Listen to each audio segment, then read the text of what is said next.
پاکستان مسلم league نون کے رہنما اور پارلیمانی سیکریٹری برائے محکمہ فشریز بلوچستان معتبر حاجی برکت رند کا اسپیکر چیمبر میں chief executive officer QESCO engineer شفقت علی سے ملاقات میں مجموعی طور پر صوبے میں بجلی لوڈ شیڈنگ سمیت مند میں بجلی کی لوڈ شیڈنگ اور مند بلو فیڈر کی بجلی کے بحالی کے حوالے سے بھی بات چیت کی گئی۔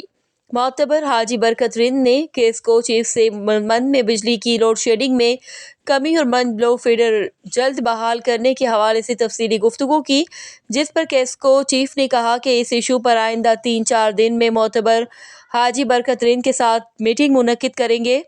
کیسکو چیف نے معتبر حاجی برکت رند کو یقین دہانی کرتے ہوئے کہا کہ آئندہ میٹنگ میں مند میں بجلی لوڈ شیڈنگ میں کمی اور مند بلو فیڈر کی بحالی کو یقینی بنایا جائے گا۔ پیر سے مند میں بجلی لوڈ شیڈنگ کا شیڈول باضابطہ تبدیل کر کے لوڈ شیڈنگ کا دورانیہ کم سے کم کیا جائے گا۔